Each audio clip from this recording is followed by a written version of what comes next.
Okay. So the discussion that we have been doing since last time is on this wave particle duality. So you can see that the first experiment that we talked about, was a double slit experiment. So uh, you have a double slit arrangement, then you have a source of photons or electrons or whatever microscopic particles. Then you have a screen here, and then what you see on a screen is an interference pattern like this: maxima, minima, maxima, minima, like this.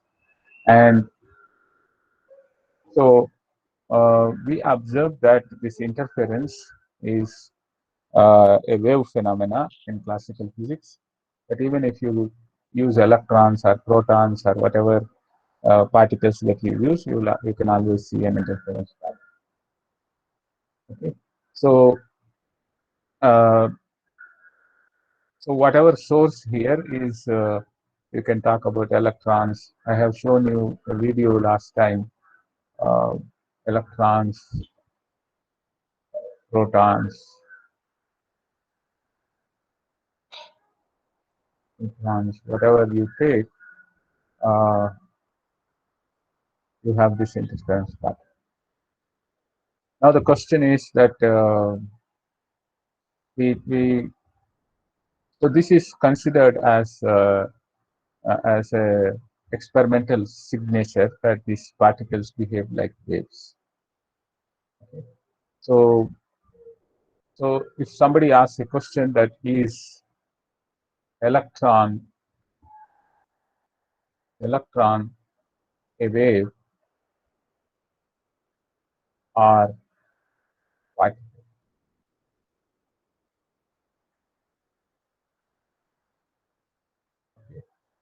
So for questions like this, uh, what will be your answer? Is electron a wave or a particle? Suppose if I ask this question, what will be your answer?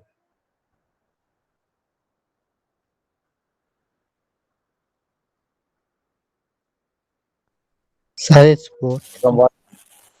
Huh? Okay, Sir, it's it is both. both. Okay, it is both Uh, is one answer. be- if before measurement, it's behaving like a wave. After measurement, it's like a wave, like a particle. Okay. Before measurement, it behaves like a wave. After measurement, it behaves like a particle. Okay. Any other answers? Like Sir, what One I after. think, sir, that there is like what I believe that there is a no point of distinguishing between wave and particle till the point we are able to understand the experiments. So there is no like as such point. Okay, we should classify. Like there is no point in classifying as a wave or particle. Okay. So we cannot tell whether it's a wave or a particle until you Yes, sir. decide on which And experiment there is you are going to use. yes, sir. We can't tell, and there is like no physical point also like to classify whether it is like to find out whether it is wave or particle. Okay. Yeah. Mona Lisa, you had point. yes, sir. According to me, as we have seen in the video, that is so both the characters, that is wave and a particle. So from my point of view, I will say like it depends upon the situation, like the case we are considering. Mm. Okay. Yeah. Any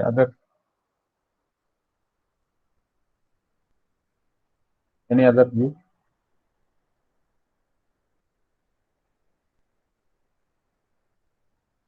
Sir, I think we can name it as vehicle and don't bother about wave or particle. Okay.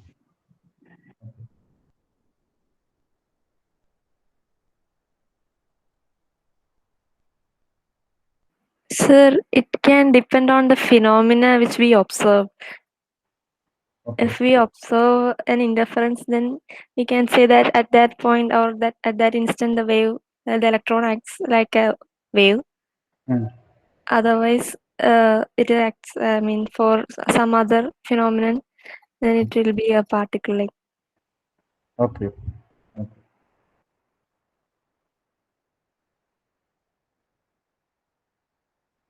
Any other view? Sir, an electron, irrespective of its shape, is always a particle because it is a discrete and a localized entity. It's just that its dynamics depends on its wave nature. What does that mean? If dynamics depends on wave nature, means it is a I mean, particle, but interaction in a if there are n number of electrons, then their interaction follows that of a wave. okay. So you are saying a single electron is always like a particle, but if there are more number Single of electron is electrons, always like a particle. okay, a single electron is always like a particle, but when you have so many of them, then the interaction will bring out the wave nature. Yes, sir.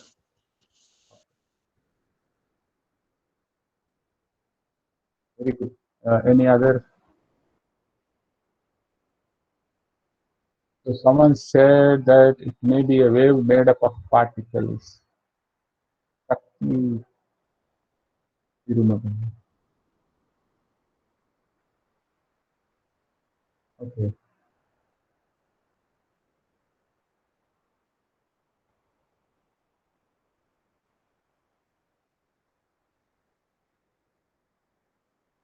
Depends on the observer. Go ahead. At least those of you who don't want to speak can type.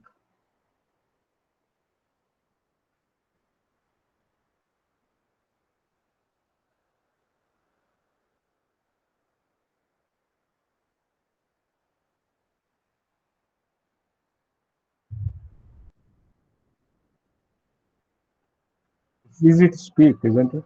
Than to type.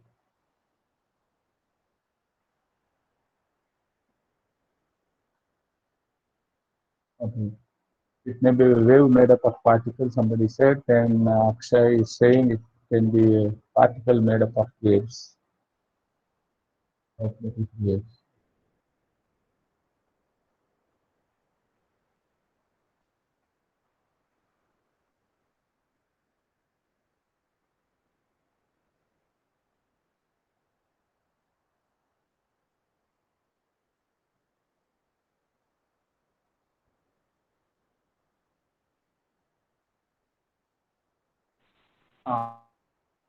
Hello, sir. Yeah, Sir, go ahead. according to me, every particle is associated with a wave. But for the microscopic or subatomic particles, that wave nature is dominant than the macroscopic world. So we are able to see the interference. Okay. Okay. Okay. Good. Any other comment or answer for this? Sir, electron is basically a particle when it moves or propagates in some place. Wave behavior dominates. Okay. So electron is a particle when it's at rest, and only when it moves from one place to other place, it behaves like a wave. Yes.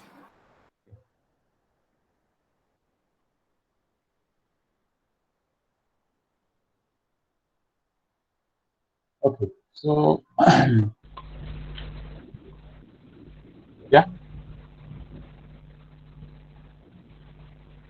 Sir, from the de Broglie wave. From the de Broglie wavelength lambda equals to h divided by mb. That wavelength. That from that, what do we wave understand? nature can So there is a can wave be nature. determined by the particle mass. Yes. It has to be small. Microscopic particle moving with very high velocity, it may show more wave behavior. Okay. Otherwise, it it will be in particle wave.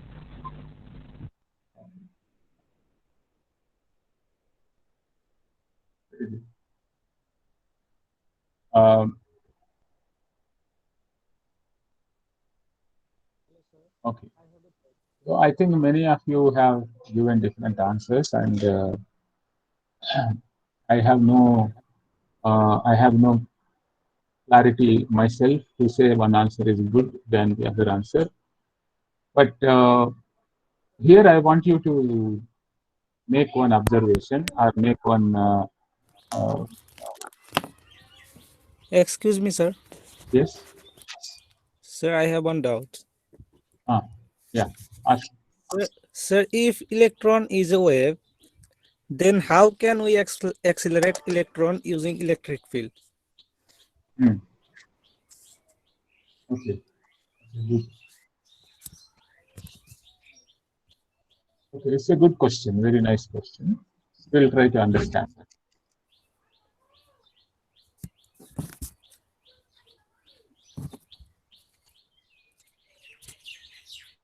Okay, sir, this is my doubt.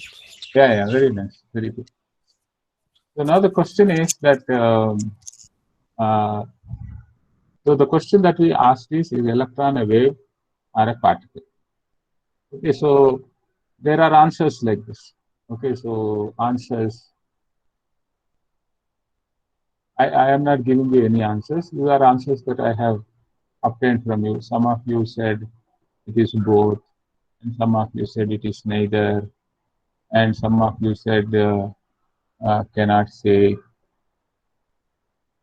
not say, and some of you guys said that this is a meaningless question, and some of you said that answer depends on environment,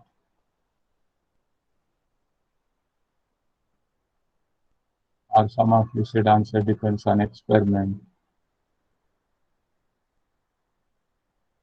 or some of you said that answer depends on the interaction.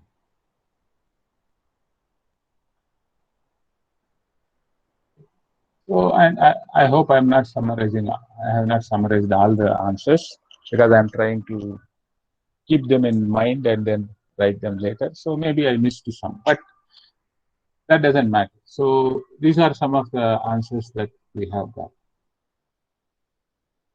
Okay, so now the point is that is there any meaning or it is, okay, so this uh, is an important, sometimes we have to be very careful with the language. Now, is this is something that is valid here? Is valid? Is the question that we may have to ask, because we do not know, we haven't, we do not have a direct access using our senses. Okay, I'm not saying senses means only our five senses, but including the senses that we have developed using technology. That means using microscopes and things like that. If we are not able to have any access to what an electron is like, then this question, answering this question is very difficult. Okay, you may answer through some kind of a imagination, or maybe your some kind of philosophical position or some kind of emotional position. You may answer something, but that answer need not be right. Okay, so what is the correct answer for this question? Maybe we don't know. We don't have a correct answer, or we don't have any answer at all to this question. That is because this is itself is doubtful. Okay, so now the point is that is electron a wave or a particle? Okay, so we have to modify this question, and this language change is very important in quantum mechanics. So maybe this question is very tough to answer. Okay, so let's say that it is tough to answer.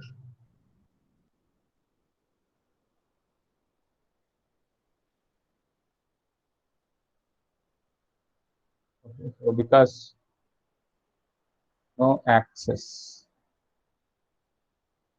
to observation.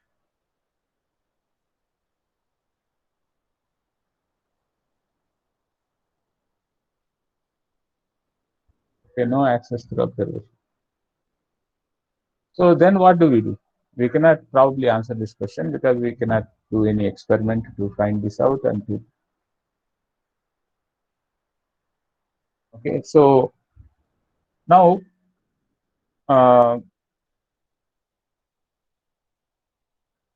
you can say you can change change this question. What is an electron? What is an electron when observed?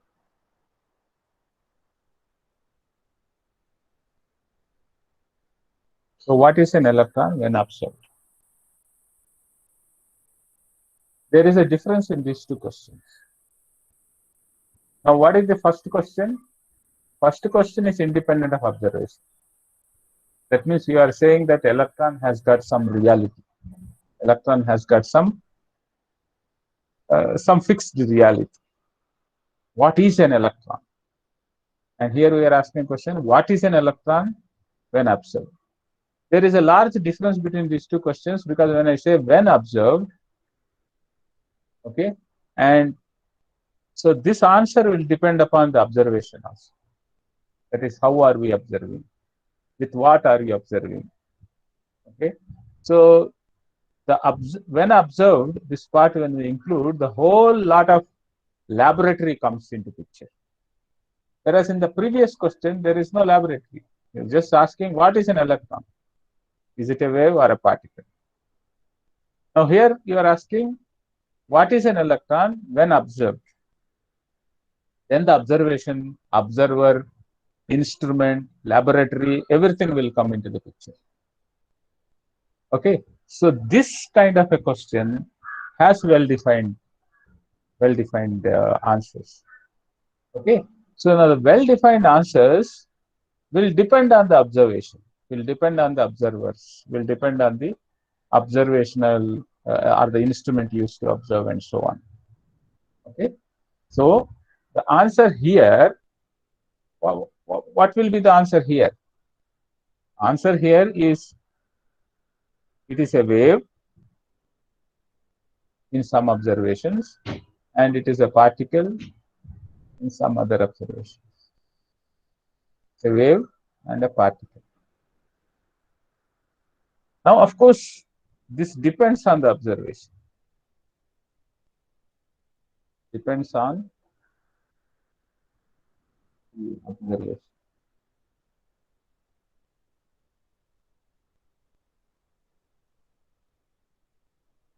It depends on the observation. Now, the point is that we discussed in the last class that depending on your instrument, sometimes the same vehicle that we have defined can be seen like a wave or it can be seen like a particle. So we made a hypothesis last time that this is what is wave particle duality. Okay, it depends on the observation. Now the point is that we can ask the following question. That is, we are equipped with only our entire technology can either observe waves or observe particles. Okay, let us say that our technology is like that. So this electron appearing like a wave or a particle is a consequence of our ability to see waves and particles. Is that correct? Or is there a more rigorous reality that it can be either a wave or a particle and nothing else? Okay, so that question, is there a way to answer that question? No. See, Electron can be either a wave or a particle. What else can it be? That is a good question, because our experience in physics have been only, like we said, classical physics has a wave sector and particle sector, and we have a new sector which has both of these characteristics, and depending on the observation, it will either behave like a wave or like a particle.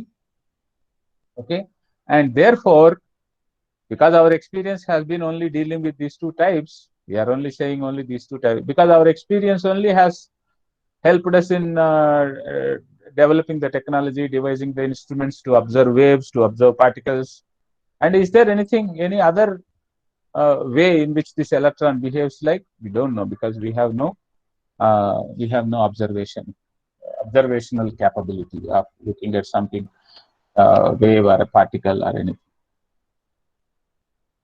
Okay, so sometimes what I'm saying is that the dual nature can be some multiple nature also, but we can only see these two things, and probably that is why we are seeing these two. We don't know.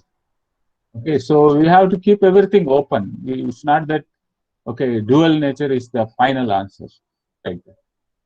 Okay, but we are observing at least dual nature.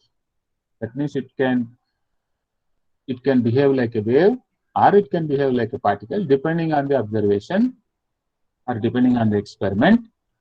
And what is the mechanism of this dual nature is what we were talking in the last class, that in terms of the hypothesis that I have made, that you may have a vehicle, and this vehicle, so let's call this, let me use the name given by Eddington.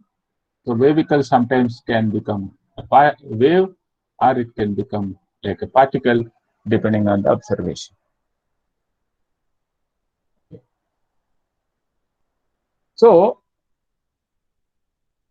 now the point that I'm trying to emphasize here is the fact that if I force you to answer questions like this, for example, let's say I asked this question initially, okay, and then some of you have answered it.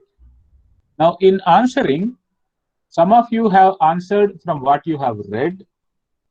Some of you have thought about it and then answered on your own, and some of you are actually forced to think something and say something. Okay, and some of you have playfully given some answer about which you yourself will have no conviction. Okay, so anytime when you want to answer some question, then these are the possible ways in which you tend to answer. Okay, for example, someone has asked, it is a particle made up of waves, or waves made up of particles. Okay. Now we can talk about waves making up of particles, particles making up of waves, but we have to ask the question that how serious are we in giving this answer? I mean, how serious are you in giving this answer? In the sense, have you seen anything else like this before? Have you seen a particle made up of waves? Is there anything like that? Now, there is nothing like that does not mean that you cannot imagine like this. You can imagine like that. But then we should not stop with imagination. We should be able to see whether this picture or this imagined model is going to give us something better than what we already know. Okay, that is the way in which we have to think about science.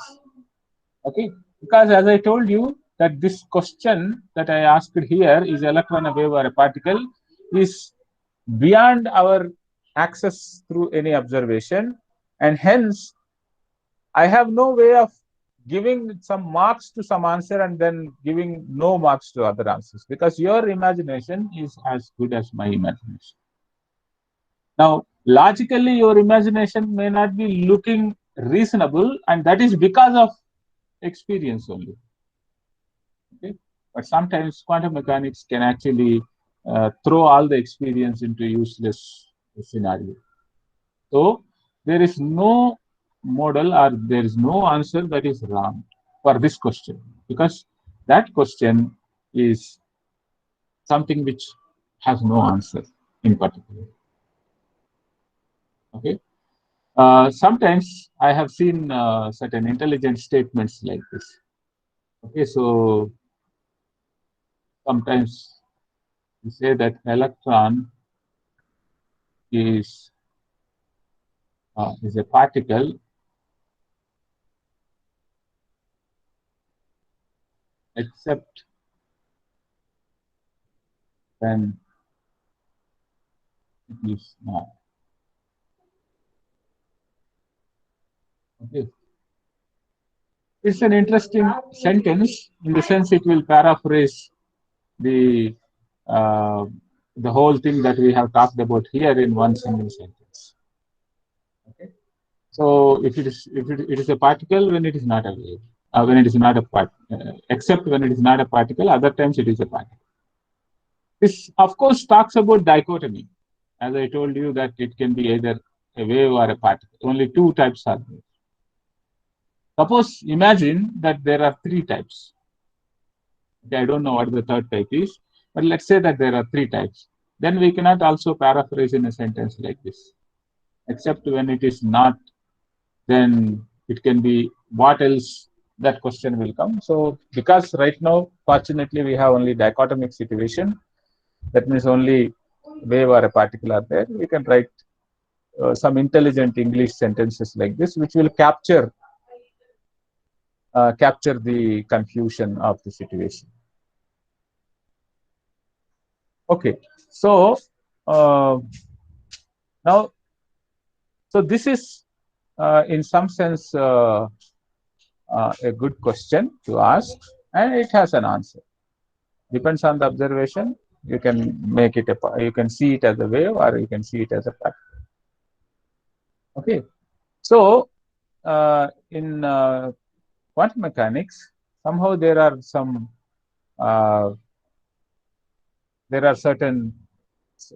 questions which are not allowed. Okay, some questions you should not ask. Okay, so there is a book by uh, John Bell.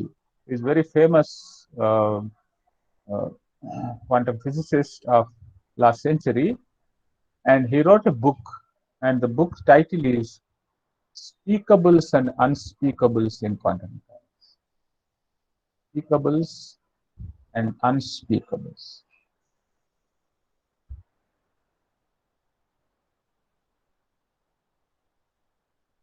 Speakables and unspeakables in quantum mechanics. Now, why somebody writes a book like this? Okay, somebody writes a book like this. Why does somebody write a book like this? Because there are certain things in quantum mechanics which you should not speak if you want to make progress. The moment you speak, then you will get caught in some vicious circle of giving answers, imagination, and things like that. Then you essentially will the progress will suffer. Okay, so so I always felt that there are certain askables and unaskables in quantum mechanics. So many places I gave a talk like this: askables and unaskables in quantum mechanics. Of course, my title is motivated by the Bell's unaskables in quantum mechanics. Okay, so askables and unaskables in quantum mechanics. That means some questions you can ask, some questions you cannot ask. What happens if you ask a question that is not askable? You don't get the answer. That's all. But then you should know which are those questions for which you don't get the answer. Otherwise, you will be searching for your answers. And I found many students who find quantum mechanics is very difficult is that they actually try to ask these unaskable questions and then follow trying to find answers for this, and they get frustrated and then they leave it after some time. Okay, this is a very tough subject. So I wanted to bring it to your knowledge, there are some questions which are under this category of unaskable questions in quantum mechanics. Not that somebody will punish you if you ask these questions, but you will not get answers to this question, and you should be knowledgeable of those questions that don't have answers, so that you can still ask and then look for answers. But then you should not wait till I answer this question and only then I will go to the next topic, or I make progress only when this question is answered. And since last 100 years such questions have no answers, it is very unlikely that in one semester before you finish your quantum mechanics you will get the answer, and hence your quantum mechanics course will be doomed if you wait for the answer for those questions. So there are certain questions which are called unaskable questions, and the first question that I asked here is this: is electron a wave or a particle? Is something that comes under this category of unaskable questions. Now, for every unaskable question, you should ask what is askable question. Okay, what is an electron is an unaskable question. Now, what is an electron when observed is an askable question. So, like that, for every question, so the way to make progress in quantum mechanics is something like this. Some question come to your mind. Okay, so is it askable? Okay, by experience you will know whether this is askable or not. Okay, if it is askable, then find the answer.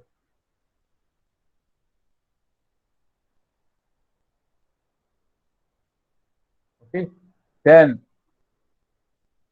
is it unaskable?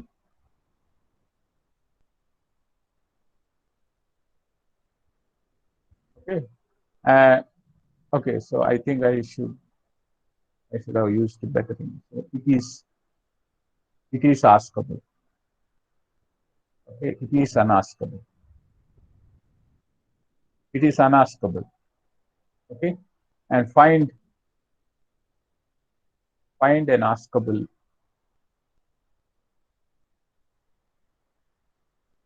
alternate question.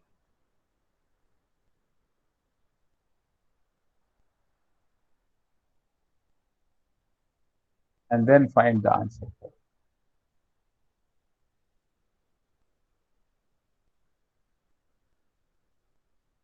Okay, so this is, and your unaskable question, okay, may not remain. I mean, it is our desire that all unaskable questions are answered someday. Okay, no unaskable question. What is our aim? Our aim is to not to have any unaskable questions. Now, why something is unaskable in quantum mechanics? Okay, within the theory of quantum mechanics, it is unaskable. But then we may have a different theory tomorrow, which is more fundamental than quantum mechanics, and these unaskable questions become askable in that case. So that is our desire. It's not that quantum mechanics is an end of life or this is the end of physics. Quantum mechanics is at this moment a more fundamental theory, and that there are some unaskable questions is a signature that this is not going to be the final theory. Because every question that you are able to ask, you should be able to answer. But within the theory that is in our hand at this moment, there are certain questions that are unasked. And you should not say that since the askability and unaskability is built in the theory, you cannot seek answers for unaskable questions in the theory, because by construction, this theory is not supposed to give you the answers for these questions. Okay? So this understanding is very important, and I am not expecting you to understand this right in the beginning now itself, but I want you to keep in mind that there is a feature like this for this theory. If I were teaching you classical mechanics, I would not have put in this much effort to make these points. If I am teaching statistical mechanics, I would not have worried this much. But since this is quantum mechanics, this feature is very important.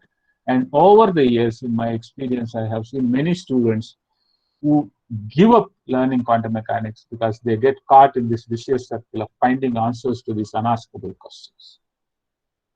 And let's not get caught like that. That's what I'm trying to.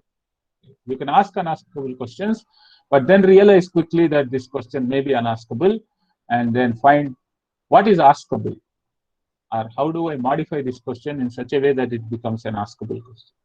So the example I gave is here: is electron a wave or a particle is unaskable question according to quantum mechanics, and what is an electron when observed is a question which I modify this, and this is an askable question which has well-defined answer. Any questions? Of course, let me also tell you that I consider all your questions are askable questions.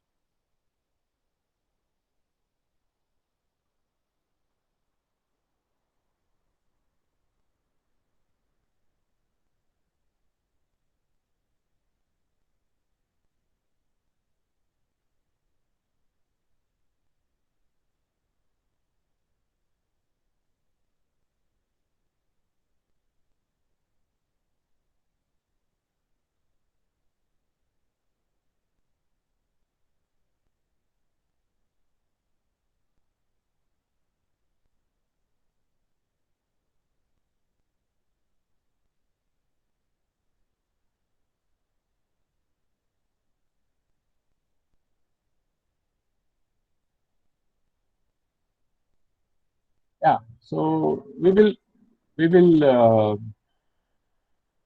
definitely bring out more unaskable questions, but let's not. As we go along, we will we will bring that clarity between askables and unaskables. I will definitely ask some unaskable questions, and then I will definitely give you enough practice to recognize which questions are unaskable.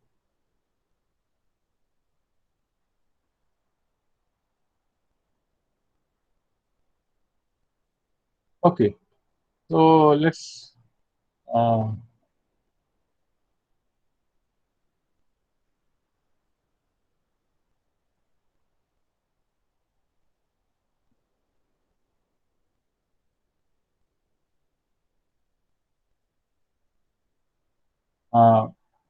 this is very specific to quantum mechanics. Okay. And in every other subject, you have certain things called, see, there are subjects which are developed based on certain axioms or postulates. Okay. So, any subject which is based on postulates, the, the validity of the postulates cannot be questioned. Okay. So, for example, you are studying Euclidean geometry, and then you want to ask why only one straight line should pass through two points. That question cannot be answered by the Euclidean Euclid's geometry, because that is an axiom. Okay, so axioms are not askable in general in any theory, but in quantum mechanics is in some sense a very unique theory that way, where one can actually talk about a list of unaskable. So when I'm saying unaskable, please don't take it in the spirit of that there is a constitution which will not allow you to ask these questions. There is no such constitution. It is basically that such questions do not have answers within the constructed theory called quantum mechanics. But you are free, according to Indian Constitution, to ask any question. Okay? So you are not constitutionally bound. You can ask questions, but those questions will not have answers in the within quantum mechanics. You may have to develop another theory to answer those questions.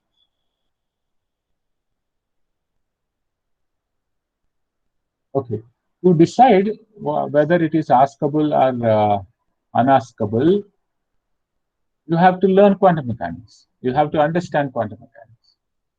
Only when you understand a theory, you can understand the limitations of the theory. what this theory can answer, what this theory cannot answer. Okay, so that is why I said I cannot now list. Even if I list some questions which are unaskable, you will not get a feel why this question is askable, why this question is not askable. That is why I will give this list as we go along, so that every time you learn some new feature of quantum mechanics, then what this new feature can answer, what this new feature cannot answer, we can easily understand it that way.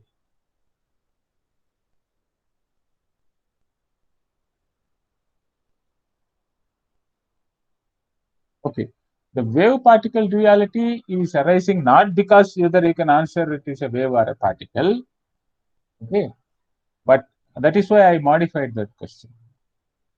Because when you observe, it is exhibiting both the properties. In some cases, it is showing up like a wave. For example, if you are having a Davis and Germer like experiment, electron is undergoing diffraction. And if you have cloud chamber experiment, electron is showing you a track trajectory. That means it is behaving like a particle. Or somebody asked about accelerator. So if you are seeing electron is getting accelerated in accelerators, it is behaving like a particle, so on. So observation is revealing us that this electron has got both wave nature and particle natures. Though different experiments show different manifestations of that, but that is what we are calling it as a dual nature.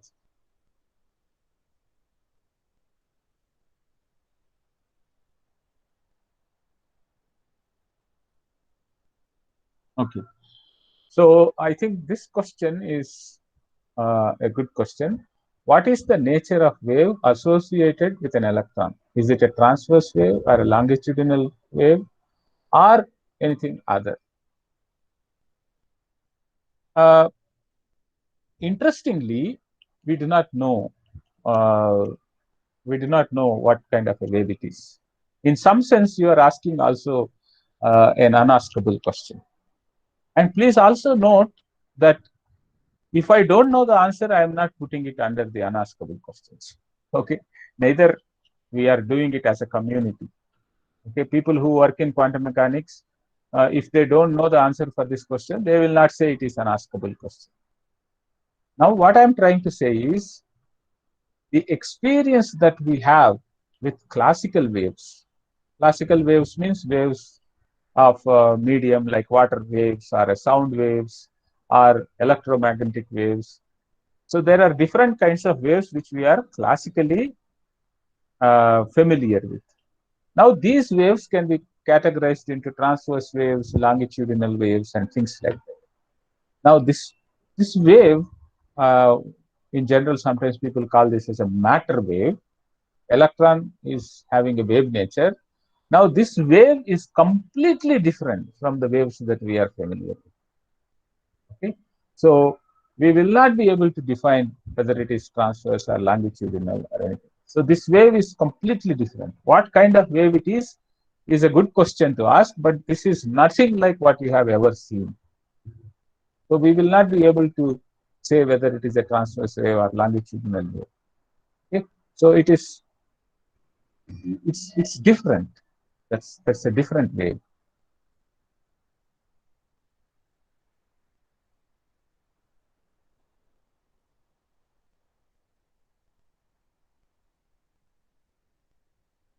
Now an unaskable question. Questions are maybe askable questions sometime, where anybody knows the answer. Kavi Arsan, what do you want to say? Sorry, I did not understand the question.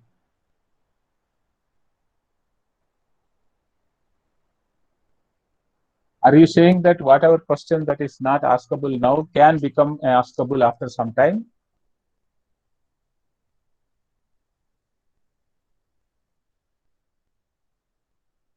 If that is your point, yes, that is correct. And that is the hope. The hope. So what is not askable? That's why I said this unaskability is not to be understood as some kind of a dictum. Okay, there is no authority which is telling you don't ask these questions. What I'm trying to tell you is that we are going to develop quantum mechanics as a theory, and this theory has a limitation. That means certain questions don't have answers. And even though those questions are so naturally occurring to anybody, even for the first time you are learning quantum mechanics, they naturally occur to you. The theory is such that it will not be able to answer those questions. So you want to learn this theory, use this theory, make progress with this theory, then don't get locked up with that question. That is the advice I am trying to give you.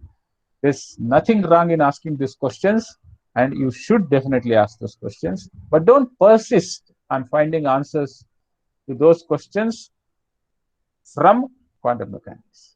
That is what is called a circular argument. Okay? You can ask that question and believe that there's going to be another theory in future which will give answers to these questions. Perfectly fine. Excuse me, sir. Yes.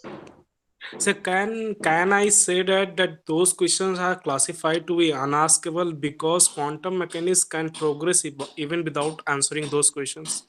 That's why they are unaskable. Like quantum mechanics doesn't bother to give answer to those questions, still it can make its progress. Yes. Now it depends on what do we define as progress. Okay. Suppose if we define progress as explaining everything that is observed in nature. Okay, we are making observations in nature, we are doing experiments, we are doing observations. And suppose quantum mechanics is able to explain everything about everything that is observed. Do you call that a progress or not? It's a progress. Now, if you define progress in this fashion, then quantum mechanics achieves this goal even without answering these questions. Now, you can say that, okay, I don't consider this as a progress. I consider progress means your theory should definitely have, should definitely talk about everything in nature. What is it that your theory should have some element corresponding to that? That means, what is an electron? Your theory must have an answer. Only then I would consider the theory is complete. Okay, this is the argument which Einstein has put against quantum mechanics. Einstein says that these unaskable questions should not exist. That means your theory must have an answer for every question. Okay, if you say only then I consider theory to be complete or made progress, then we know that quantum mechanics has this what is called deficit. But sir, like in this case, like we were not knowing the answer, okay, what the electron is, wave or particle, but still we were like able to know the structure of electron. Sorry, we were able to know how the electrons are arranged in the atom, and then we were able to explain the many concepts which is related to electrons. So, like we were able to solve the problems though not knowing the basic nature of electron. So can I say that okay, that question itself is not important to answer? Correct. So that is the point. So you don't have an answer to this question, what is an electron, but you can make a transistor, and you can build electronics, you can make ICs, and then the whole of electronic industry depends on all these things. But for that, you don't have to know what an electron is. And that is the power of quantum mechanics. Quantum mechanics is able to make progress both in terms of theoretical and technological without having to worry about these questions or worry without having any problem in. That's why Niels Bohr, who actually considered as father of quantum mechanics, he said, our aim is not to tell what nature is. Okay? Our aim of theory is to understand what we can know about the nature. And that is how I modified that question. What nature is not important, but what is it that we can know about the nature is what is important.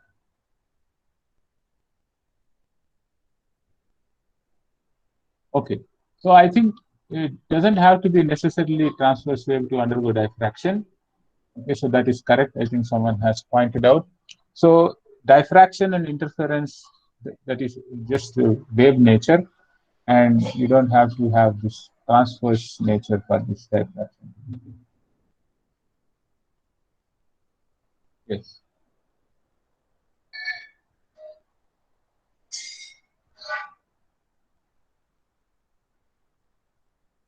Yeah. Okay. So I think this much is probably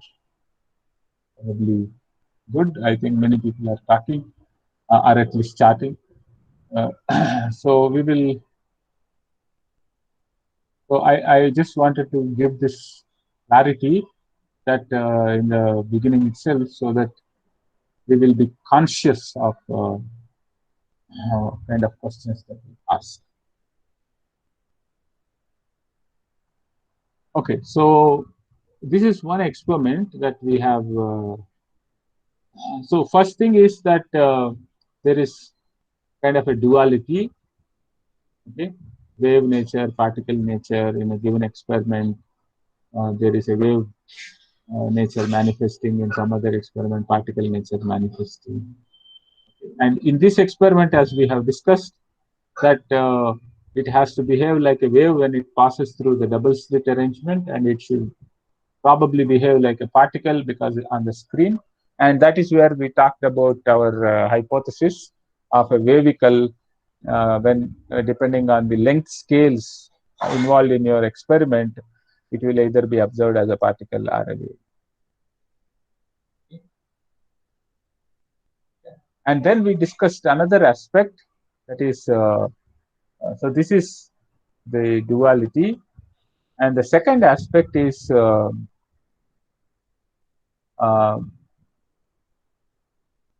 so you ask a question that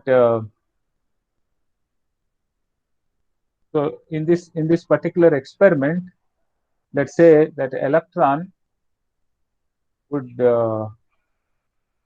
suppose I want to reach here on the screen. So electron would have gone from this path or this path. Okay, so this I will call it as A, and this I will call it as B. Okay, so you ask a question, which path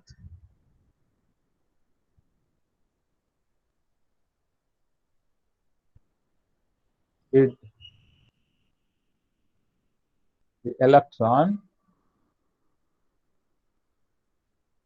travel to reach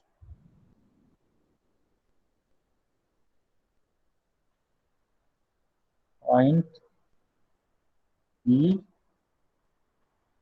on the screen. Okay, so let's call this point as P. Okay. Path A or path B.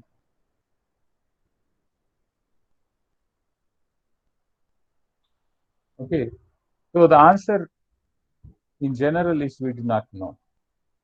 The answer is we do not know. Okay, so in general, answer is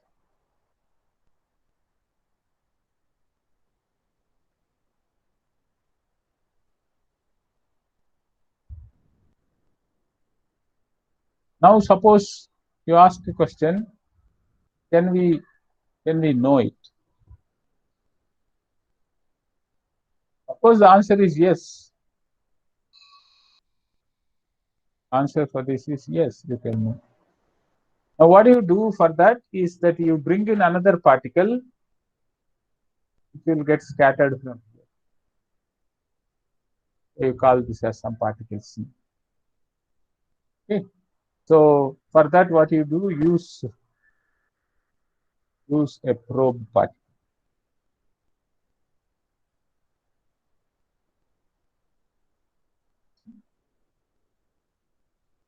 Then you know whether it is. So then you know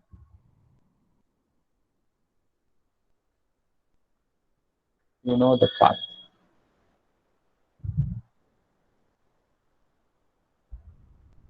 Now The moment you say that you know the path, okay, the moment you say that you know the path, that means what? Path is the property of a particle, correct? You know the path. That means this is the particle property.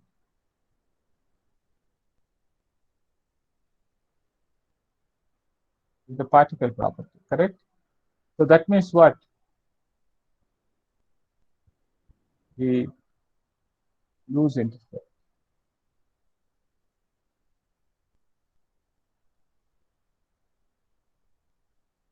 We don't have interference. The moment you determine the path, there is no interference. Okay? So that is indistinguishability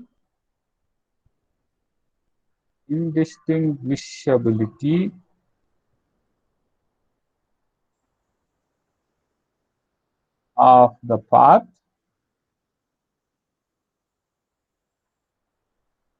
and interference.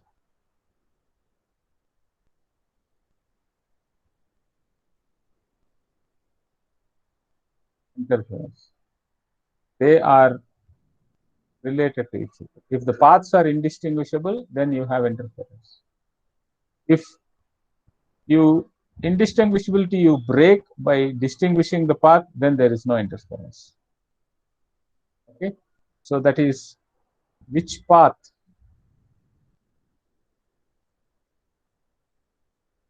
information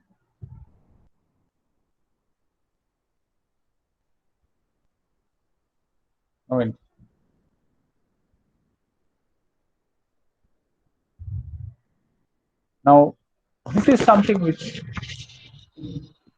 so what actually you can say here is that, so any observation, okay, observation, which is what you have to do to get the which path information. Observation alters the,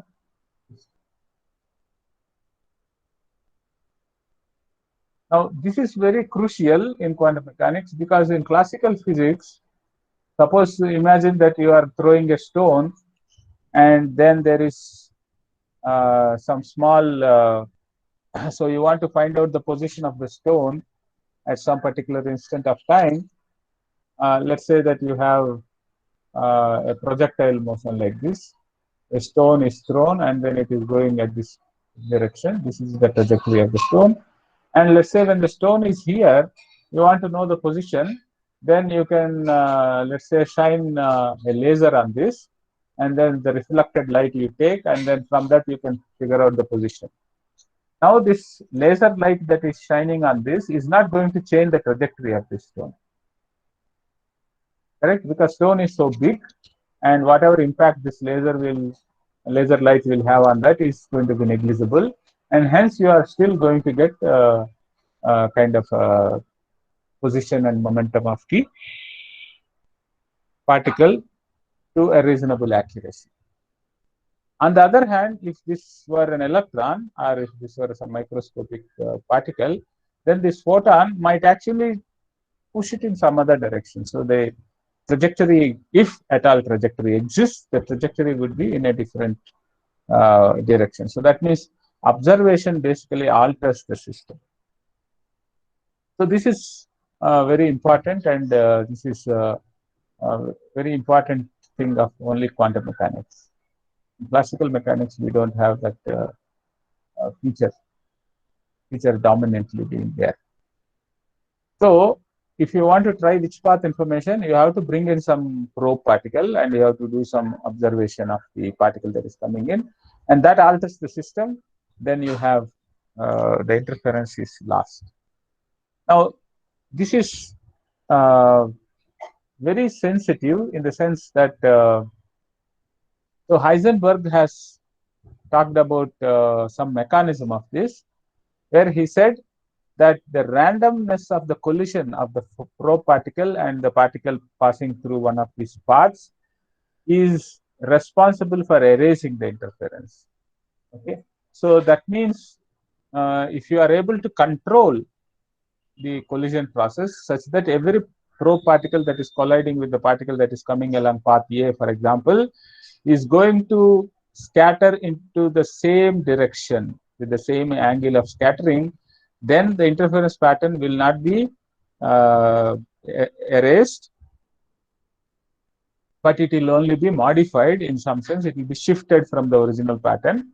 And because of this probe particles scattering is not controlled, the shift happens in different directions in such a way that the superposition of different interference patterns randomly shifted in different ways will provide no interference. So this is what is called Heisenberg's mechanism.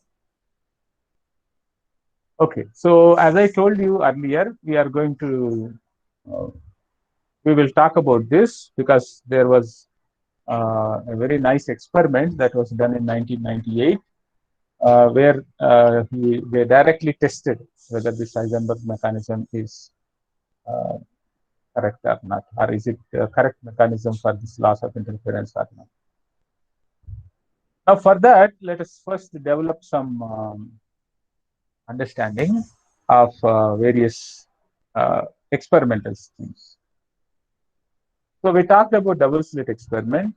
Now we talk about another situation like this. Suppose, uh, so first we will introduce an element called a beam splitter. So there is something called a beam splitter. Okay, so beam splitter is usually a semi-silvered uh, glass plate where half of the intensity will be transmitted and half of the intensity is reflected. That means if you have a source, okay, so let's say this is a classical source like laser, for example, then the laser light is coming like this, then let's say this is your beam splitter, and then part of the light is transmitted in this direction and part of the light is reflected in this. Okay, classically, so this is a classical setting. So in a classical laser classical situation, then you have a beam splitter like this. So let's say this I is the intensity of the laser light, then the intensity of the transmitted laser will be I by 2, intensity of the reflected laser will be I by 2. Okay, so you can measure this intensity using some photodiode or whatever apparatus. Then you can show that half the intensity will be transmitted and half the intensity will be reflected. So this is transmitted. This is now let's repeat this experiment with photon source. Suppose we have a photon source. Let's say I have a photon source, and let's say photon by photon it is emitting, and then each photon will come to this beam splitter. Now what happens? Now a part of the photon will be transmitted and a part of the photon will be reflected is something that does not happen, right? So what happens to the photon at this point when it comes to the beam splitter? So any idea? What do you think will happen to the photon at the beam splitter?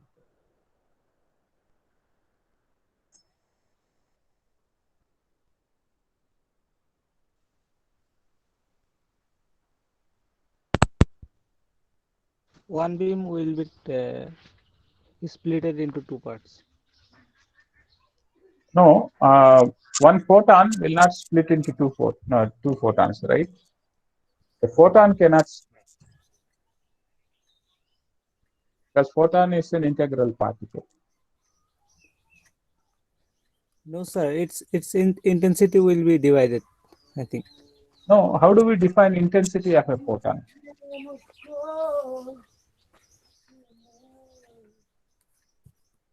We can talk about intensity of a beam of photons, which is related to number of photons. If I'm saying one photon when it comes to beam splitter, what will happen? So there will be uncertainty, sir. Then What is that uncertainty lead to? we can't predict where we'll be going. It will reflect or it will reflect. We can't say like this. Yes, We that's can't say, but something should happen, no? So what will happen? We can't say that I agree. Beforehand, we cannot say, Excuse me, sir. but what we can say, so. So either the energy of photon will be absorbed by the beam splitter, or it will get transmitted. okay, beam splitter as such does not have any property of absorbing the photon. So then it will be transmitted or like scattered. Yeah, so it can only do two things. Either it will transmit it or it will reflect it. Sir, it will be 50-50 chance. It will be 50-50 chance. Yes, it may be either transmitted or it may be either reflected. Now the point is that how do I know what is happening at this? See, why I'm trying to uh, ask this question and spend a little time on this is to follow it. What photon does at the beam splitter is something which we do not know and we have no way of knowing it. Okay, but we have to say some story about this. Now, what is the guiding principle that will guide us to build a story? The guiding principle is our classical experiment. So, what is happening in classical experiment? Classical experiment intensity is split. Half the intensity is going in the transmitted direction, half the intensity is going in the reflected direction. Now, for a photon, we do not know what happens, but then when you send a large number of photons, it should satisfy whatever classical thing that we have.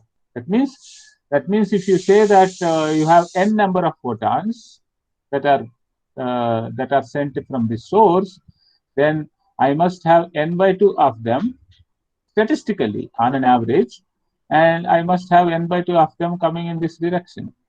So that means there should be half of them transmitted and half of them reflected. Okay, so that is what I would expect.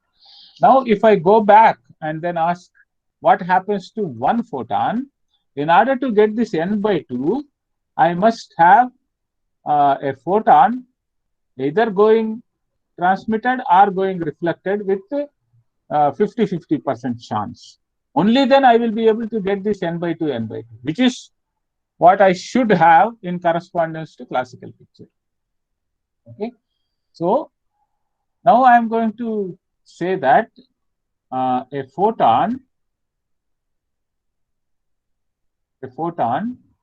at beam splitter, okay, at beam splitter tosses a coin. Okay, so you may wonder why this language. Okay, tosses a coin. Okay. Now, if head tosses up, okay, it will be transmitted.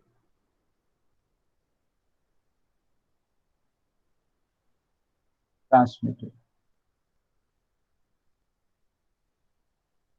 Now, if tail tosses up,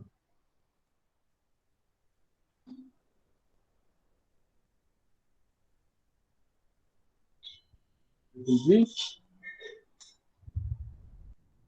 reflected. So, what I am trying to say here is that the photon, what is photon going to do? As someone pointed out, we cannot predict. Just like what is going to be the outcome of a task, we cannot predict.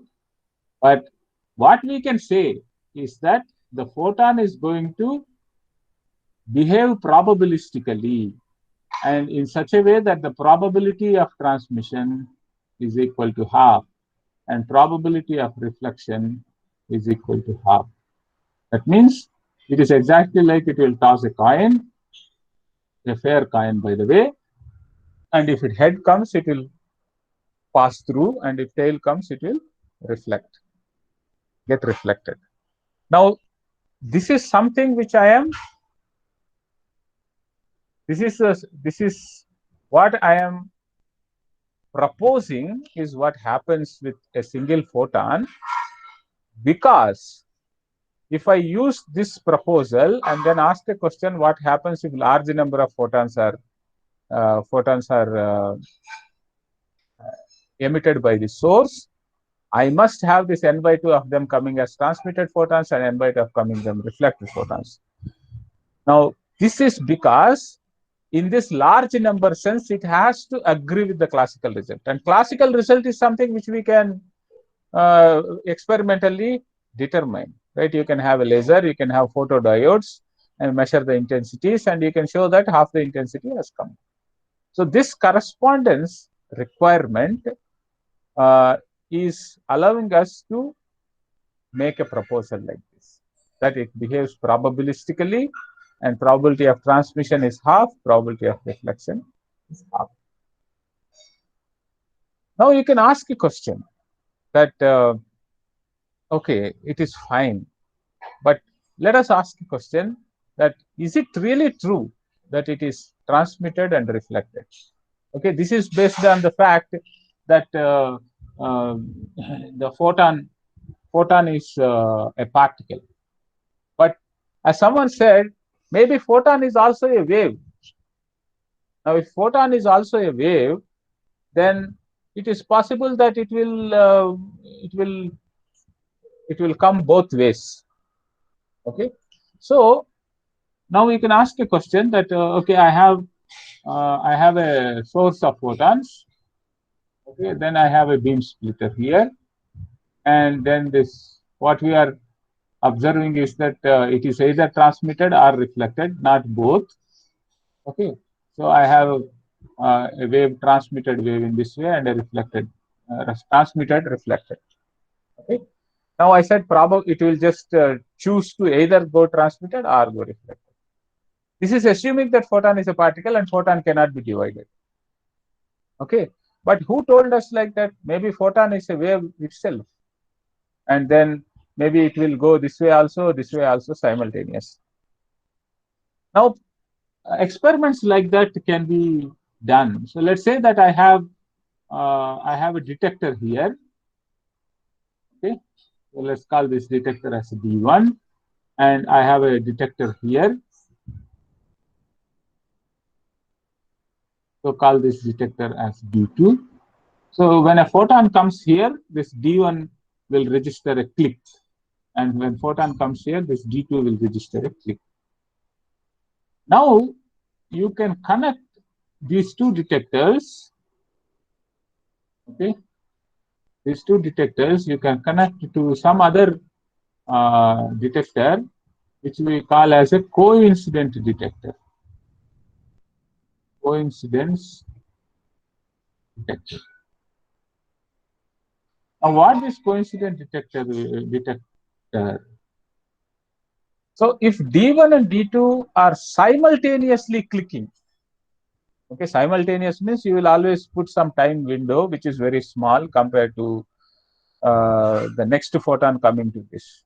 That means if photon is detected simultaneously in D1, D2.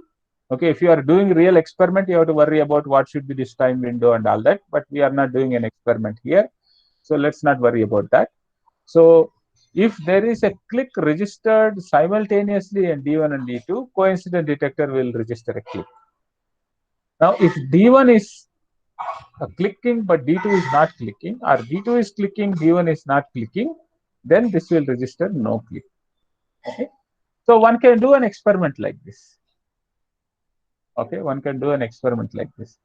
Now, this experiment, suppose, let's say, so N, C are the number of times the coincident detection takes place. Number of times the coincident detection takes place. Okay. Now, suppose if you are defining this NC divided by N. This N is total number of photons. Okay, so we are sending N photons. Okay, and NC is, this is, so we define this NC as number of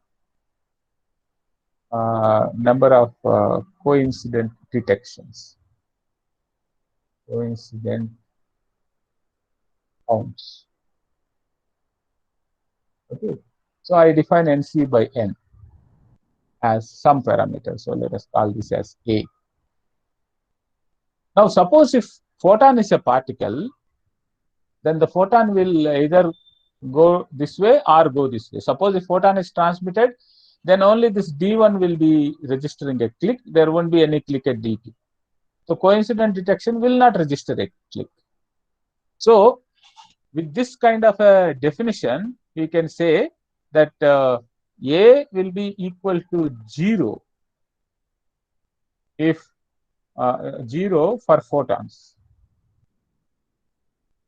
Okay, okay, let me put it this 0 if photon is a particle.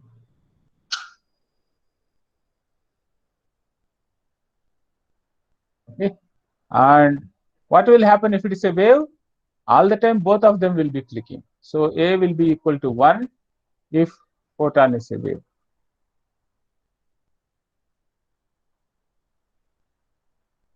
Wave.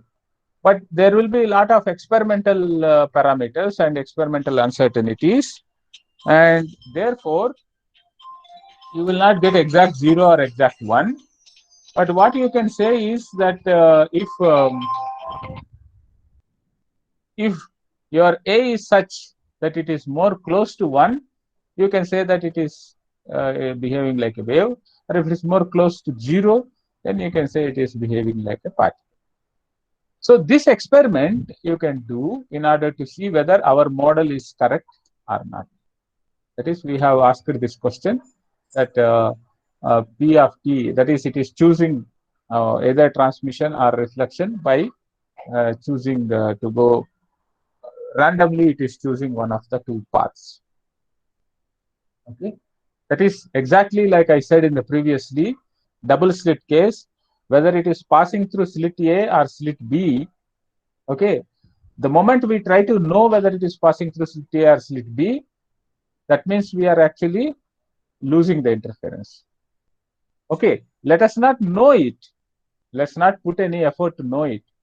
But is it really going through one of the slits or is it going through both the slits? That question is important, right?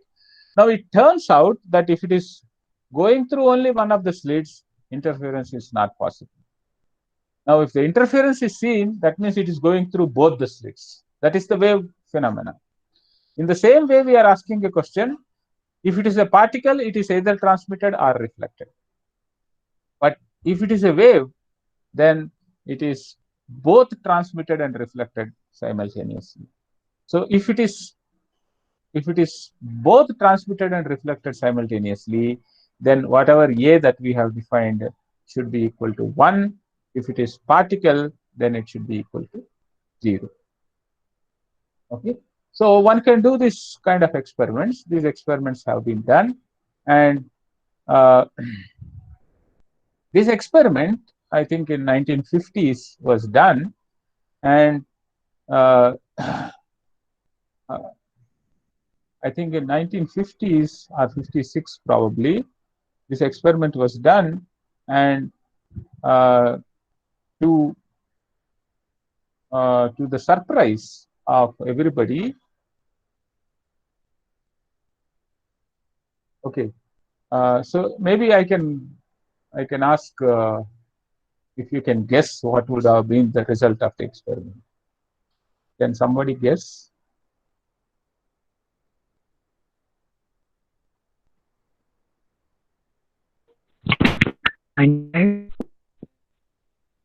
What? Is 0 and 1. Yeah, between 0 and 1 is roughly what you can expect, but is it close to 1 or close to 0? I don't know.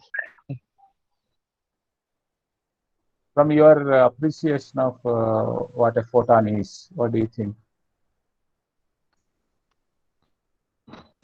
Sir, if the Is it energy is close to one? higher, Hmm? sir, if the energy is higher, then it will be behaving like a particle.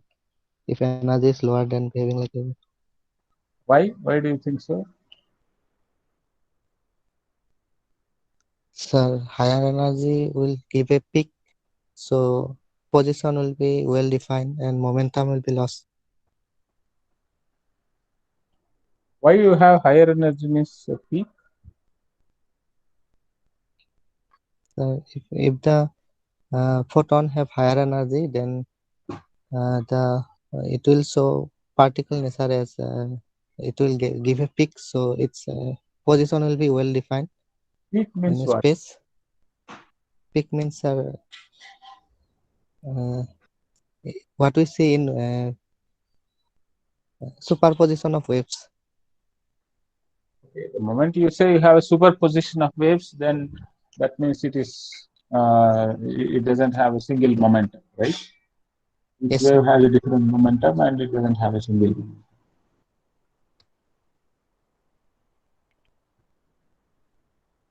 Okay, so you are saying that whether it comes to so what I'm saying is that uh, whether the photon has a particle nature or a wave nature in this experiment, we have now a very clear way of saying whether it is behaving like a particle or a wave in this experiment, right? So because it's simple, no? If A is close to zero, it is like a particle. If A is close to one, it is like a wave. So it's a very nice experiment in the sense you will be able to determine what is the true nature of a photon in this experiment. Correct? So my question is, from your experience of what you have studied so far or understood of a photon or an electromagnetic wave, in this experiment, what do you think would have been the outcome of the experiment? So I think it will be close to zero. Close to zero. That's what it is.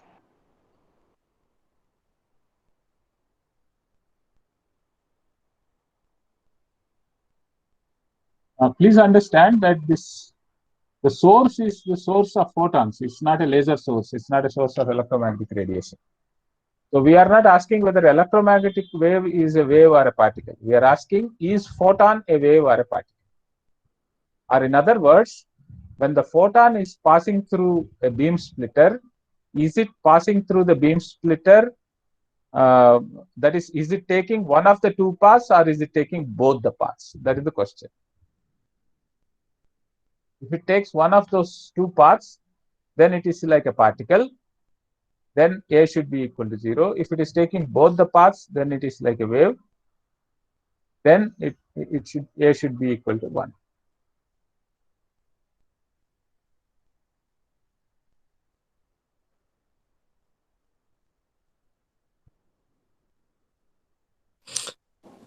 Sir, his answer is close to zero, sir. Like the answer should be close to zero because Okay. the photons are defined as a like quanta of energy, and those when we talk of quanta of energy, we expect them to be more particle nature than the wave nature.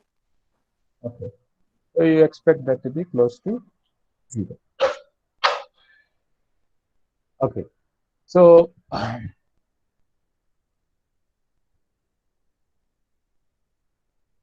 okay, maybe let us quickly take Hello, sir. yeah, Smita. Uh, Sir, we are asking here the value for A, Correct. that is NC by N. So here we are not taking only a single photon, we are taking all the photons collectively. So as Correct. we know that light possesses dual character. So NC by N suggests that what is the probability of light being a wave. because we are detecting, I mean, it's a coincidence detector. So I think the value of A will be half. Oh, value of A would be half. Okay.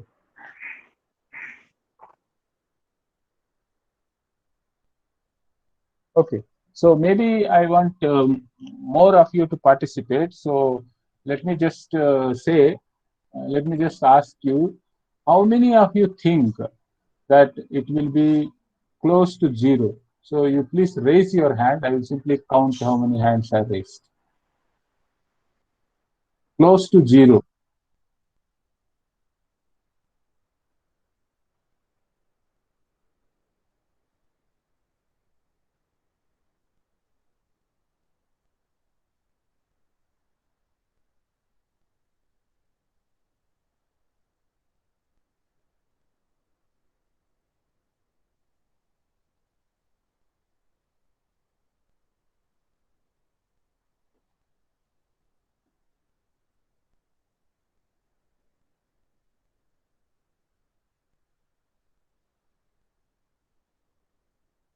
Okay.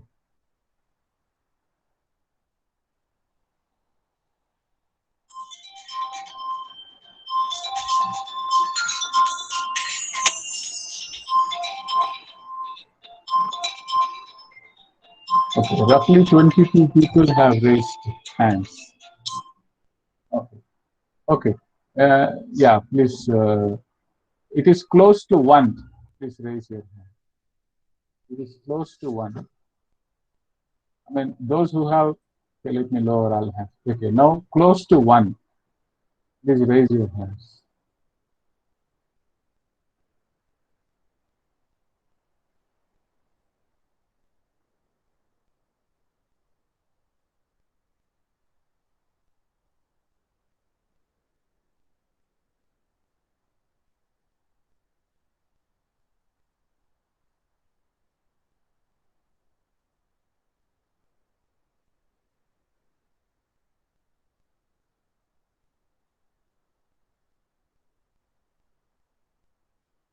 Okay. Uh, so something different. That means it is like Devasmita said. It is half. So please raise your hands if you say it is half.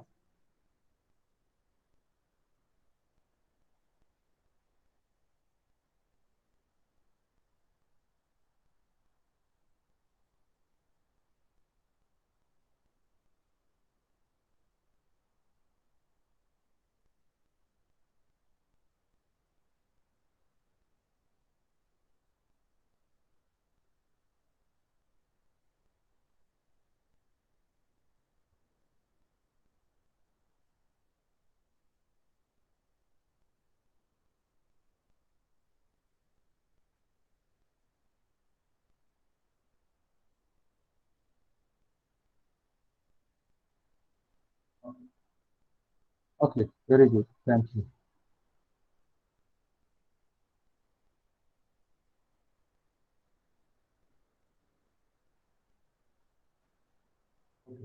So just to summarize that, I think I cannot. My counting could be, there can be some error bars. So if I have, so A is close to zero, I think roughly 23 to 24 people. My count, this error bar is because of my counting, probably something like this. And A is close to 1 is, I think I did not make much error in counting here because there are only 3 people. And A is equal to half is around 7 plus minus 1. So this is the counting. And I think we have total number of people who are present is not adding up to this. That means there are many people who exercised nota, or so it is like, let's take upper limit 26, 29, and 10, 39. So 62 minus 39. 23 people did not participate in giving the vote. Roughly 20 people. But anyway, it is good that so many of you have participated, and I hope these 23 people will also start participating soon. So, I would say that the majority of you are in favor of A is going to close to 0. Okay. Now, experiment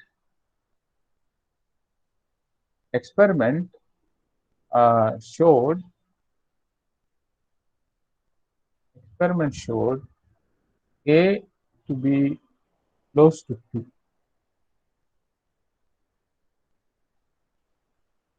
Okay.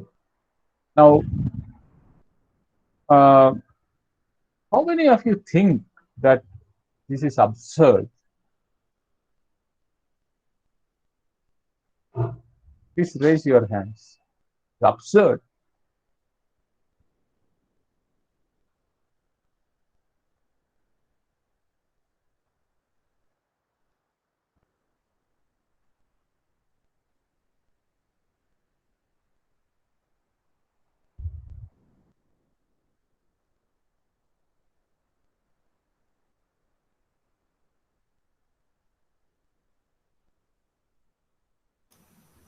Sir, can you please just repeat what you said? What? See, you have understood, no, that the experiment Yes, sir. The showed that A experiment to be showed equal. A is 2, but sir, what you said, Yeah, I mean, this is something which is unbelievable, absurd. It cannot be true. You think like that, I am asking you to raise your hand. okay, sir.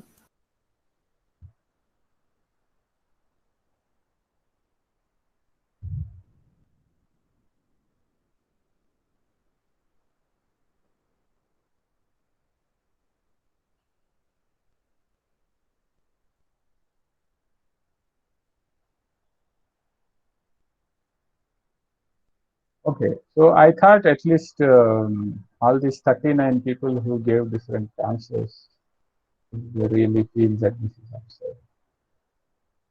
But I think less number of hands have been raised than that. Okay. So it is something which uh,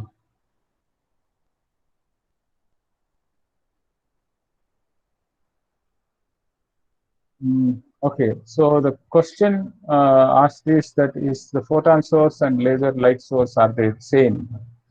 So basically they are same in the sense that photon source will be a very low intensity source of light.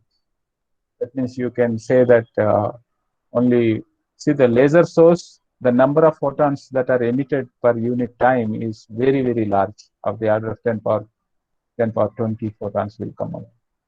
But if you say photon source, that means you can even have a source with 1 photon at a time is emitted, 1 photon per second. That is the difference between these.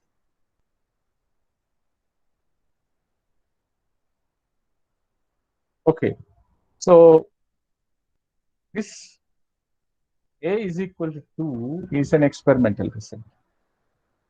Now the experimental result is something which we have to understand. Okay. Now quantum mechanics is full of contradictions like this. That means it is, if you think you have understood something, nature throws up a challenge that okay, this is not what you understood is not correct. Okay. So I would say at this moment, welcome to quantum mechanics. I cannot explain you why this is A is equal to 2 at this moment without understanding the intricacies of quantum mechanics. So please keep this question in mind, that we will be able to understand when we understand quantum mechanics why this experiment shows A to B. And let me tell you that you may say, okay, some of you may feel that this is very, very disturbing, that I never thought A will be 2. I should know the answer immediately. Sir, And if you are really worried, I must tell you that from 1956 to 1985, people spent time to understand why A is equal to 2. Only in 1985, people understood why A is 2. So since they have spent 30 years, I think we can spend some time to understand quantum mechanics. And then sir, uh, how made this count? Means count is simple. This I said that there is a coincident detection. So number of times coincident detector is detecting. Basically, it is clicking, right? Every time it clicks, you result count it as one. sir, what kind of dictator is used? That information I don't have at this moment, but uh, I believe it's not very important because whatever detector they use, whatever is the mechanism.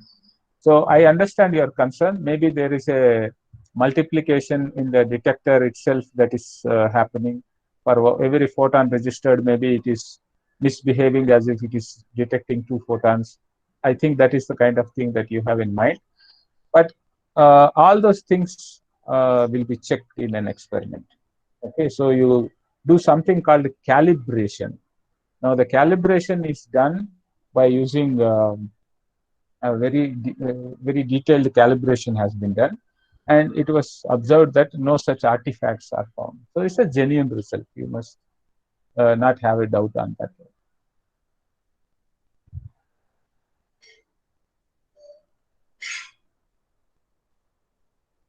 Okay, so this is uh, one experiment that I have.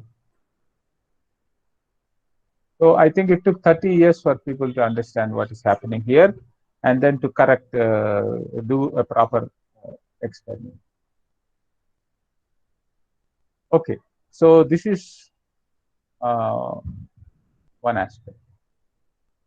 Now let me try to talk about another experiment. This experiment is something which, like,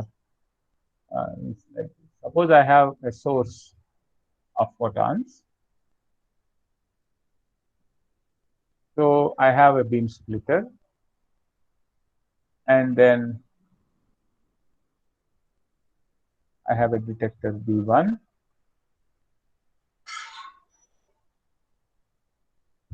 and I have a detector B.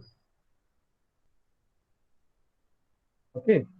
Now, if I have n number of particles here, I don't have any coincident detection here. So now you simply ask a question: how many photons D1 will detect, and how many photons D2 will detect? Okay. So the answer is n by 2 and n by 2. This is consistent with the classical interpretation, right? So n by 2 of them are detected by D1, and n by 2 of them are detected by D. Now let us consider a situation like this. Suppose I have a source, and we are getting this number of photons, and I have a beam splitter, and then it's coming here. Then I put another beam splitter here. Okay, so let's call this as BS1, and this as BS2, and then I have a detector D1 here, and let's say I have a detector D2 here, and it is coming like this. I have another beam splitter here. So there is uh, I have a detector D3 here, and I have a detector D4. Now, suppose if I am choosing n number of photons which are going in this direction, how many of them are detected at each one of these detectors? Okay, how many of them are detected at each one of these detectors? Now, there are two possibilities. One possibility is that, okay, the photon has tossed a coin here, and then choose one of these paths, and it will toss a coin again here when a second beam splitter is occurring. Then what happens? Then you will have n by 4 of them here, n by 4 of them here. Please don't understand this n by 4 is exact. This is average. statistically speaking, there will be on an average n by 4, n by 4, n by 4, n by 4. What is the other scenario? So this is transmitted, this is transmitted, transmitted, this is transmitted, reflected, this is reflected, and this is reflected, reflected, and this is reflected, transmitted. Now, if the beam is transmitted, if the photon is transmitted once, then it will again only transmit.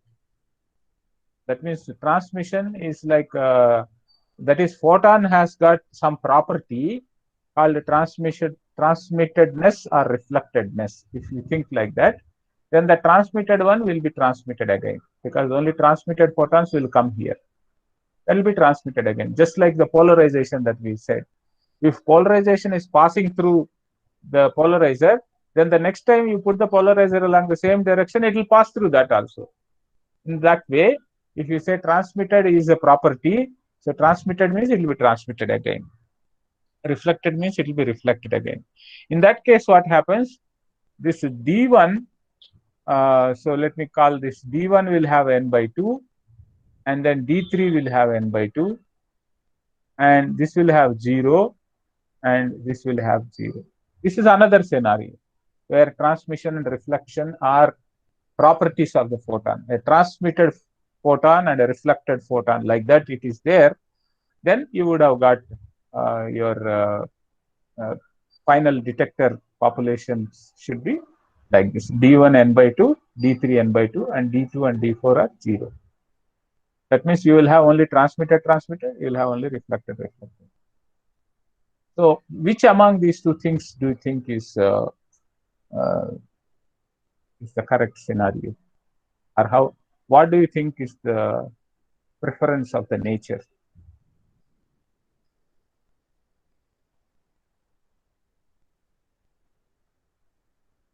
Okay, all n by 4, n by 4, n by 4. Please raise your hands.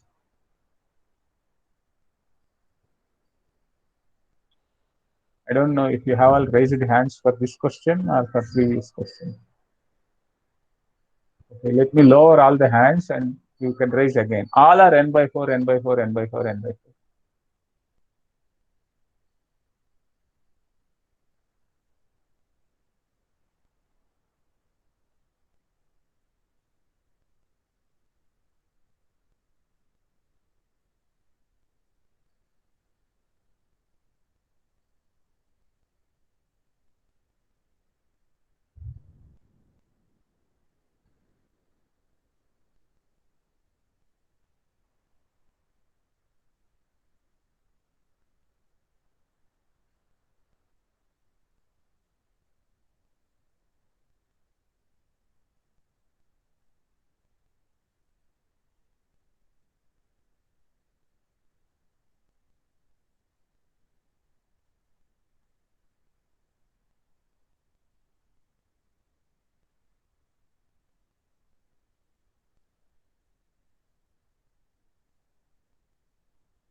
Okay. Okay, fine. About 23. Okay. Now, the other option, that is D1 and D3 are n by 2, and D2 and D4 are 0. How many of you think it is correct?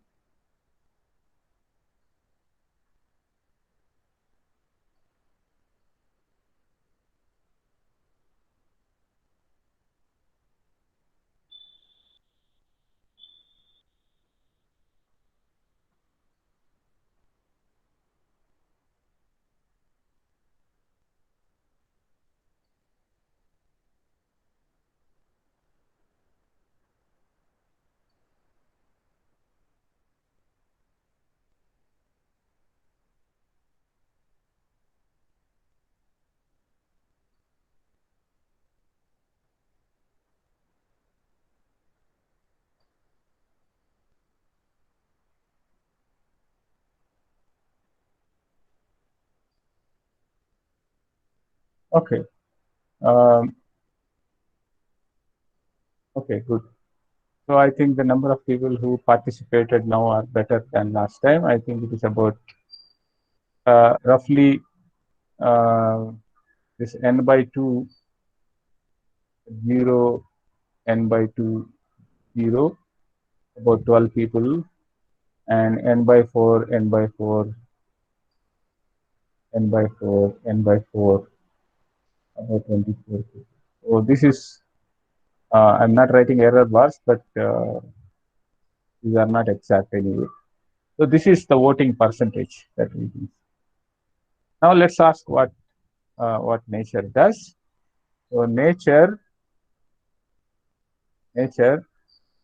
is in favor of n by 4, n by 4. If you do an experiment, what you observe is n by 4, n by 4. What does that mean? That means that the transmitted reflected is not a property of a photon. So photon is going to toss a coin at every beam splitter. That's all. So at beam splitter 1, it will toss a coin. It will choose either P or R.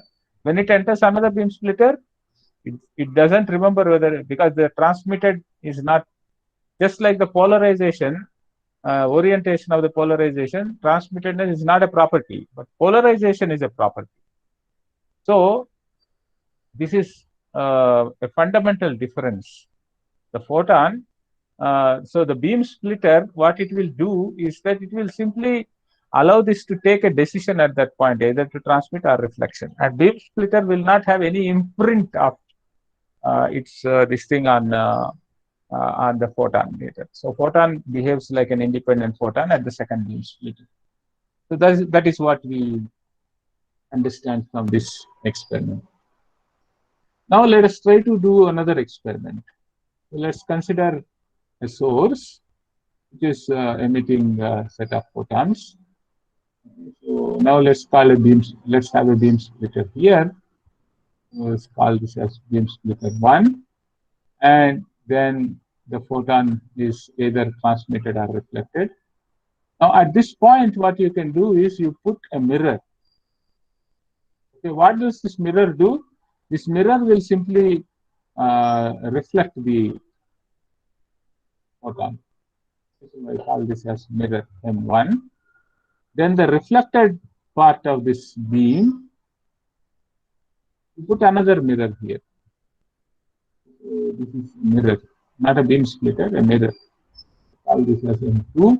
This will simply reflect this one in this direction. And now you can put a beam splitter here. This is another beam splitter, call this as BS. So this will have both transmitted and reflected direction.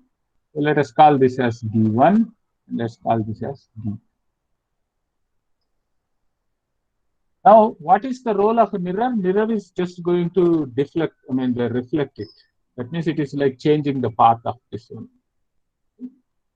Now, you can say this is transmitted here, first beam splitter, and this is transmitted and then reflected again here. So that means transmitted and reflected, are reflected and transmitted.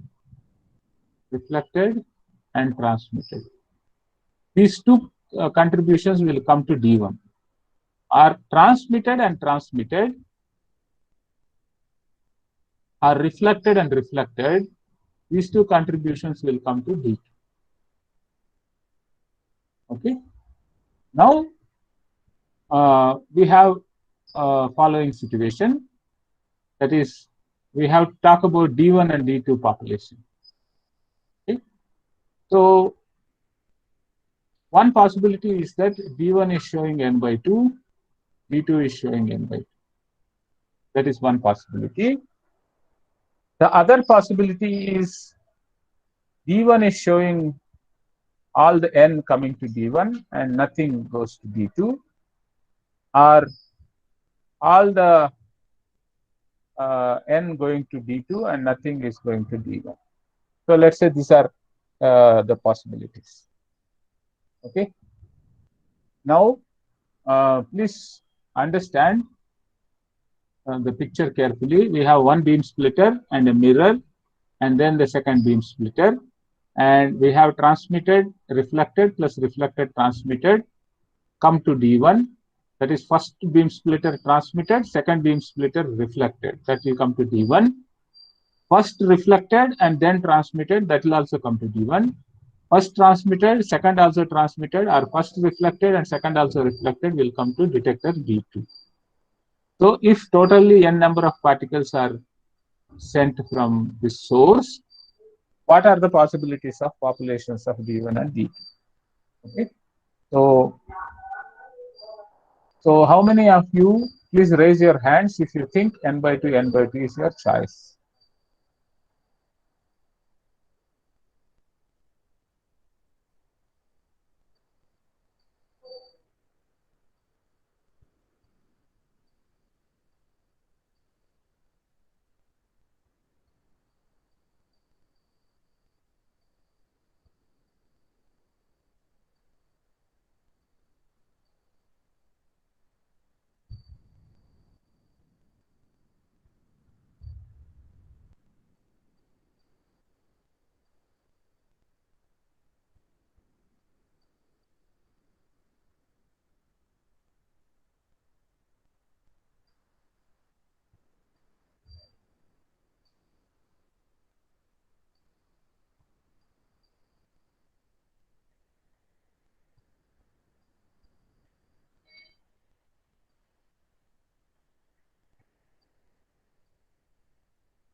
Okay. I think close to 40 people have said yes. So this is by far, I think, the most dominant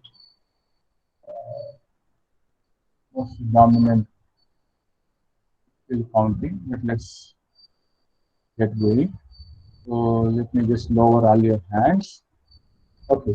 So now, is there someone who want to say that one of them is, that is D1, all the n particles will come, and D2, no particle will come? Please raise your hand if you want to say that. Or we can even combine, that is 0, n or n0, the next two options. Or essentially it means that n by 2, n by 2 is not the case.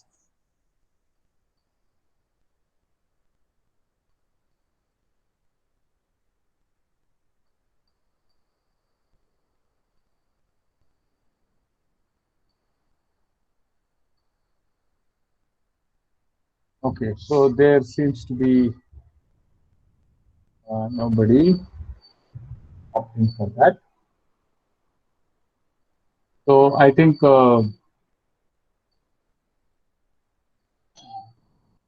barring from some people did not participate, I can consider that roughly 45 people have opted to this one, and for these two, almost.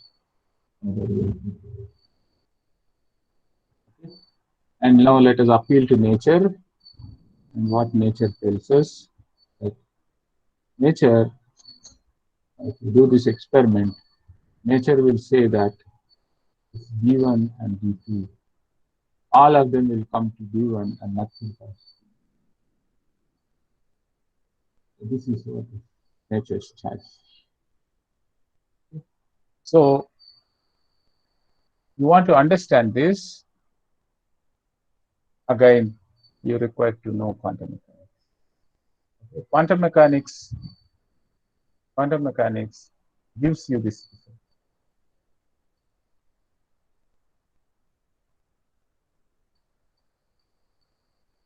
Okay. So you may not understand, but quantum mechanics understands, and the formalism of quantum mechanics gives you this result. Now, your logic, your understanding is not fitting, or it's not allowing you to think in this. So our aim in this course is to develop quantum mechanics in such a way that we get results that are consistent with the behavior of the nature, and to the extent possible, we also develop that uh, that thinking ability that confirms the quantum mechanics by asking right questions, by asking right, uh, developing right way of thinking. So that is the aim of our course. So you can see that quantum mechanics can be very counterintuitive, and it can be very, I mean, all of us think in one way and nature thinks in a different way. And this is something which we have to put up at every level in quantum mechanics. And that is why quantum mechanics is a very challenging subject sometimes to learn. But we have to learn it carefully. If you approach it in the right direction, I think it's not difficult, but one has to be very careful because it's completely out of our sensory reach. And hence one has to very carefully develop our senses in such a way that we don't get caught in the interface between uh, our senses and then the phenomena that nature is trying to show us. I will stop here, then we'll continue in the next.